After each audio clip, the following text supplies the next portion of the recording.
Assalamualaikum warahmatullahi wabarakatuh. Pada kesempatan ini saya akan menjawab ujian kita kali ini akidah dalam kitab Jami'us Sa'adah. Bismillahirrahmanirrahim. Huwa khalqun nafsi anal ilmi wada'an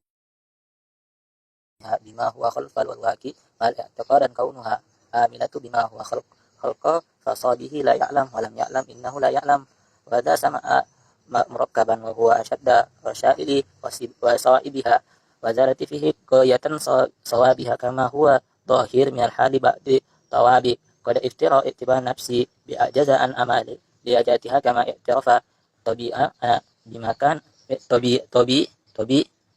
tabi abadan bil aza an ma'allati ba'dal arda mazailah mazamatu walladhi qala Isa anni la ajaza an ma'al lil ijtihad al-kama huwal baros wa aza an amali dia al-hamiqah innahu ma kasra nafsi bihadal i'tiqada la ya'ti ala taqada biha fala yaqqa li talibihi fabaqa fi dhallihi wa zahiratan ma'al baqa thumma anna masana lahu in kana au jajin au aslakiyatu fa anna falahu tahraduhu sahibuhu ala ta'lam a'lama radiyatan minhu hanasida wa hisab fa innaha mawjibatuhu la saqata ma lalhana alfa ajlaha bil yakiniyata fayatanibuhu al khali i'tiqadiha fasarihi jahalaha bisa basiton fayunasirun li talab fa in kana khata'an fil istidlal fayajuzu istidlalu la yastadalla hal tahaqqa wal mushhar innahu bi syaqqi qarya fa yarda adalah taliban al qawaidi al ma yamzanahwiyatu bihayatu tamah fa astaqasau bil yakin hatta yanduruhul khata wa in kana ma'na min al asibatu aw taqlidi aw ghayr dalika fala yajtahidu fil azillah.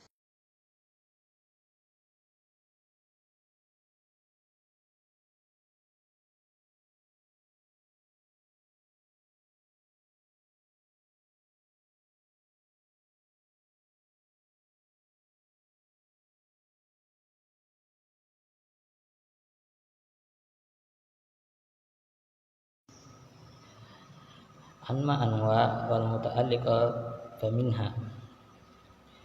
Dan adapun jenis-jenis akhlak yang buruk yang berkaitan tentang orang yang berakal, ya ini sebagai berikut, yaitu jahil murakkab. Jahil murakkab itu apa? Jahil murakkab itu bodoh kuadrat, bodoh bertingkat, bodoh yang bodoh tambah bodoh lagi. Orang bodoh tapi tidak tahu bahwa dirinya bodoh. Nah, sumber dari jahrul murakkab tersebut, sumber dari bodoh kuadrat ini karena kosongnya jiwa dari ilmu. Dalam dirinya tidak ada ilmu dan dia juga tidak berusaha untuk mencarinya. Seperti yang ada pada realitanya, ilmu itu gampang dicari. Sebagaimana kita tahu seorang itu bisa meyakini sesuatu karena berdasarkan ilmu.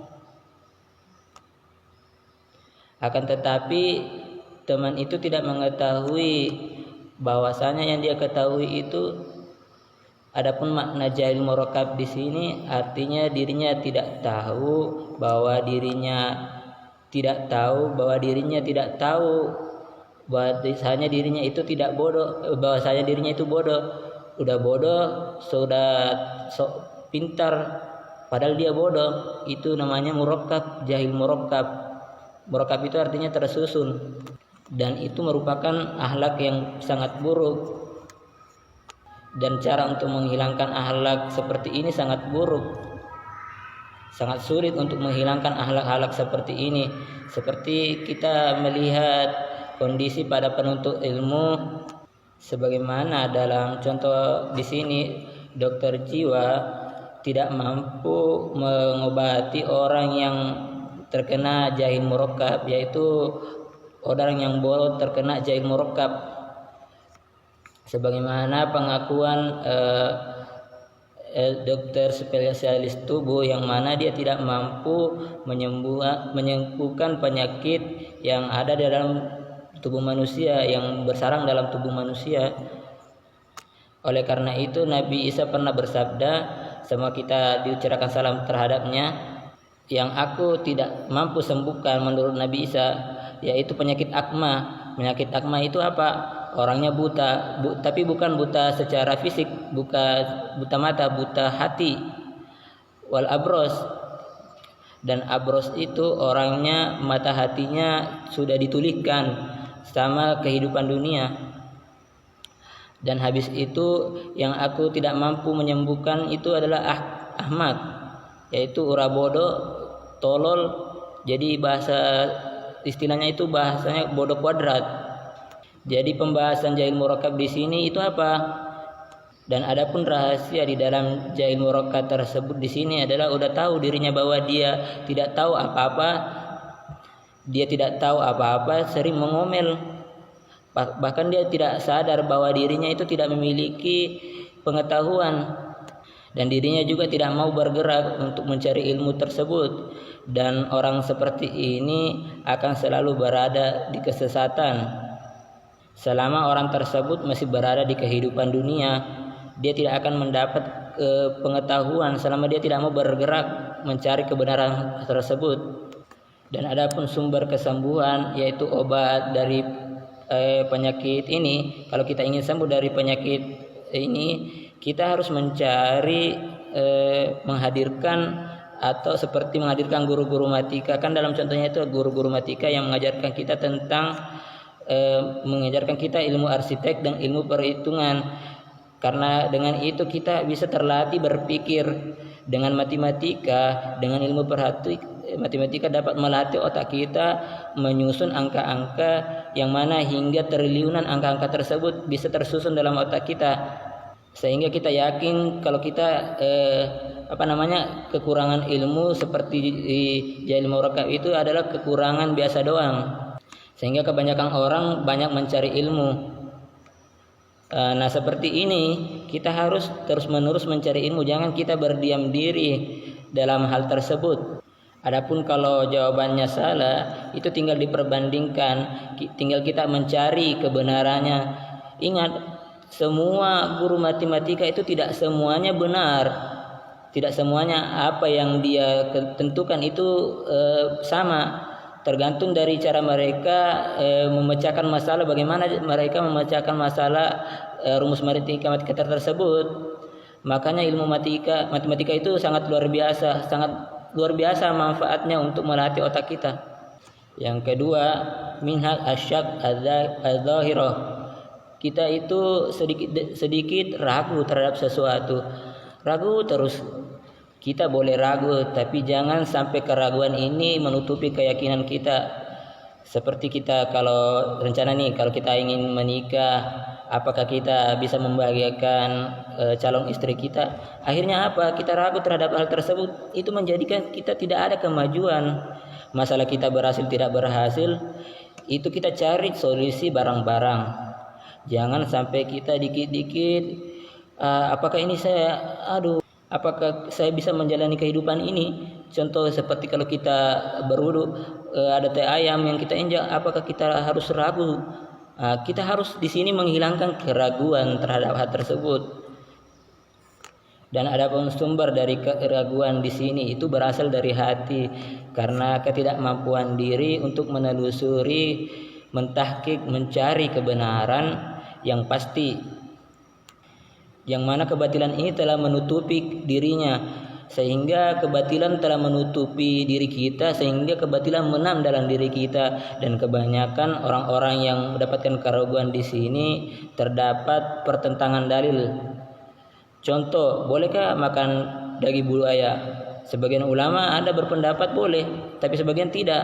Jadi kita bingung terhadap hal tersebut, sehingga kita ragu bahwasanya dari daging buaya itu boleh atau tidak. Seperti contoh makan biawak, kan itu hidup di dua alam, sehingga dia ragu. Sumber utama dalam keraguan tersebut dalam diri itu pertama dalam hati, yang kedua karena banyaknya dalil saling bentrok dengan dalil yang lain. Nah, dengan dua sumber ini tidak diragukan lagi bahwa ini bisa mengganggu keyakinan kita. Niscaya kalau keraguan sudah menguasai diri kita, maka keyakinan sudah sedikit demi sedikit menghilang. Seperti kita yakin terhadap Allah tapi kita ragu, kita iman kepada Allah tapi kita ragu. Itu kan kita iman kepada Allah tapi tetap maksiat. Kita beriman tapi tetap melanggar aturan Allah. Itu kan iman macam apa? Nama iman kan itu disebutkan secara lisan, diyakini oleh hati dan dilakukan oleh perbuatan. Itu kan dinamakan iman. Tapi kalau iman cuma sekedar iman sekedar lisan, itu bukan iman namanya, tapi itu munafik.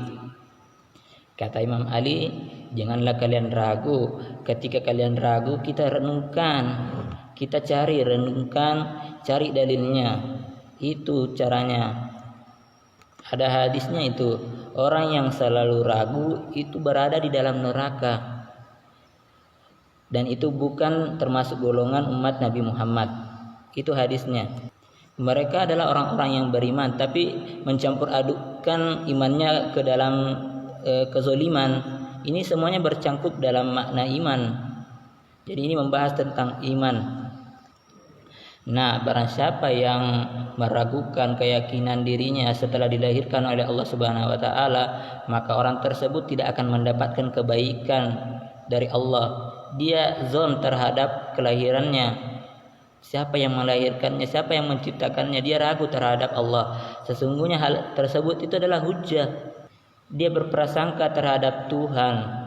Walaupun dia beramal tapi dia ragu terhadap Allah, itu semuanya percuma. Jadi kita harus yakin sebenar-benar keyakinan. Nah, barang siapa yang ragu terhadap keberadaan Allah ataupun kehambaan Rasulullah sebagai Rasul, sebagai utusan, dia ragu terhadap hal tersebut, dia termasuk orang yang menutup diri dari kebenaran. Dan bagaimana cara kita mengobatinya? Yaitu jelas dengan membaca Al-Quran, memperbanyak zikir. Itu semua adalah obat-obat untuk bagaimana kita selalu yakin terhadap Allah Subhanahu wa taala. Dan ada juga yang terdapat dalam kitab ini, yakni yang sebagaimana disebutkan oleh para filosof, obat kalau kita ragu terhadap Allah, kita harus mewajibkan diri kita selalu beribadah, kita mewajibkan diri kita berbuat baik, kita menyibukkan diri kita menalaah hadis, mendengarkan dari ahlinya, duduk di majelis-majelis orang soleh, berteman dengan orang muttaqin, takut atas perintah Allah dan menjauhi segala larangannya. Dan setiap hal yang kebaikan itu kita harus kerjakan. Yang maksudnya itu adalah optimis. Dengan hal tersebut itu kita akan menghasilkan cahaya sehingga menghilangkan keraguan yang ada pada dalam diri kita. Ya, mungkin cukup sekian yang sempat saya sampaikan. Minallahil musta'an wal istiqlan. Assalamualaikum warahmatullahi wabarakatuh.